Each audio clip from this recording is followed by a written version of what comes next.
Hello viewers, welcome back to my channel Pal academy সেন্টারে তোমাদের প্রত্যেককে আমার স্বাগত। আজকে ষষ্ঠ শ্রেণীর গণিত বইয়ের যদি তোমরা পেজ নাম্বার 17 বার করো, তাহলে সেই 17 পেজে 9 দাগের যে অঙ্কগুলি কি করতে বলেছে সেটা আমরা আগে একটু পড়ে নিই। যদিও আমি অলরেডি এ নাম্বার এবং এফ নাম্বার দুটো অঙ্ক একটু লিখে রেখেছি, কিন্তু 9 দাগের অঙ্কগুলি কি করতে বলেছে সেটা আমরা একটু জেনে নিই।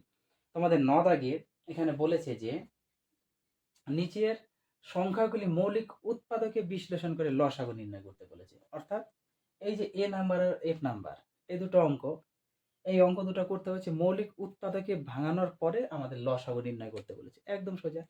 মৌলিক উৎপাদকের সাহায্যে লসাগু তোমরা ক্লাস 5-এ করেছো না? সেই 5-এর পার্টই তোমাদের আবার 6-এ দিয়েছে। দেখো কতটা একটা হাস্যকর ব্যাপার না? যেটা 5-এ শিখেছো সেটাই আবার 6-এ এসে দিয়েছে। তার মানে 5-এর জিনিস আবার আমাদের 6-এ এসে কাজে লাগছে। তাহলে চলো আমরা বেশি সময় লাগাবো না, আমরা সরাসরি লসাগু বের করব। এই লসাগু নিয়ে মৌলিক উৎপাদকের লসাগু আমি ক্লাস 5-এর পার্টে আপলোড করেছি। যারা দেখোনি তারা একটু দেখে নিবা, যে 5-এর যে লসাগু আছে সেখান থেকে একটু দেখে নিবা, আমার ভিডিও আপলোড করা আছে। তো 6-এ আমি সেগুলো আলোচনা করবো না, আমি সরাসরি এখানে চলে আসবো। দেখো মৌলিক উৎপাদকে যেহেতু আমাদের ভাঙাতে বলেছে কত, 25 আর 80, তাহলে আমরা একটু ভাঙিয়ে দিই। 25 আর 80 দুটো যদি সংখ্যা থাকে, তাহলে আমাদের সবসময় মনে রাখতে হবে এমন একটা সংখ্যা এখানে দিতে হবে যেন দুটোই যায়।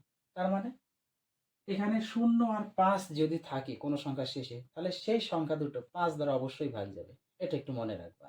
0 আর 5 যদি শেষে থাকে, তাহলে এটার 5 আছে শেষে, তাহলে 5 দিয়ে যাবে, 5 5 25। 0 আছে মানে 5 দিয়ে যাবে, 5 ষোলং 80। আর যাবে কি? আর যাবে না। 5 দিলে 5 যাবে, 16 যাবে না। 16 দিলে 16 যাবে, 5 যাবে না। তাহলে আমরা লসাগু এবার নির্ণয় করি। অতএব লসাগু, লসাগু লসাগু কত হচ্ছে? সমান সমান 5 গুণ 5 গুণ 16। আর যাবে না। তাহলে আমাদের দাঁড়াচ্ছে 5 5 25 ইন্টু 16।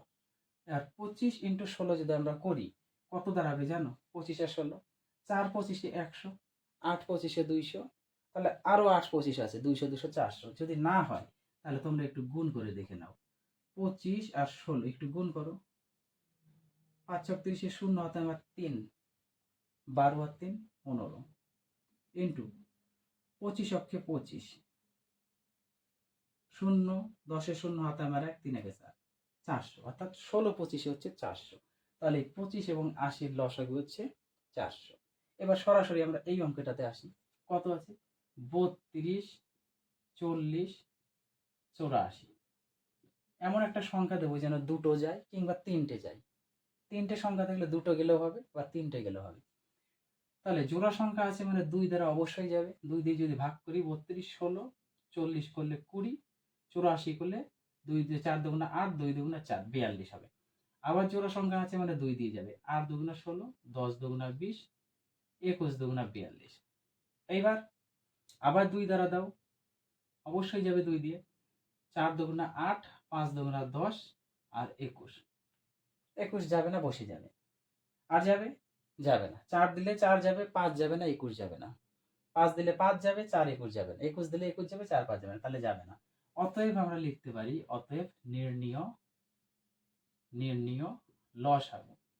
লসাগু কত এসে দাঁড়াচ্ছে? 2 গুণ 2 গুণ 2, তিনটা 2 আছে, ইন্টু একটা 4 আছে, ইন্টু একটা 5 আছে, ইন্টু একটা 21 আছে। এবার গুণ করে দিই। 2 দুগুণা 4, 4 দুগুণা 8। 8 এর সাথে 4 গুণ করলে কত হয়? 8 এর সাথে 4 গুণ করলে 4 8 32, 4 8 32। তাহলে এই একটা 32 আমরা লিখে রাখি সাইডে। এবার 5 আর 21 যদি আমরা গুণ করি, 5 21 কত হয়? 5 অক্ষে 5, 5 দুগুণা 10, 105। 5 21 105। তাহলে 105 আর 32 আমরা একটু গুণ করে দিই, যেটা হবে ওইটাই आंसर। 5 দুগুণা 10 এর 0 হাতে আমার 1, 0 আর 1 1, 2 অক্ষে 2, 3 5 15, 3 অক্ষে 3, তাহলে 0 6 3 3। তাহলে আমাদের অ্যান্সার দাঁড়াচ্ছে 3360 হচ্ছে আমাদের এই 32 40 এবং 84 এর লসাগু। তাহলে এই ছিল হচ্ছে তোমাদের 9 দাগের মৌলিক উৎপাদকের সাহায্যে যে লসাগু নির্ণয়, সেই লসাগু নির্ণয় দুটো অঙ্ক আমি করে দিলাম। এবার তোমরা একটু নিজেরা চেষ্টা করবা, আশা করি আটকাবো না, যেহেতু 5 এর পার্ট তোমরা পারবা। তাহলে আবার দেখা হচ্ছে পরের পার্ট নিয়ে।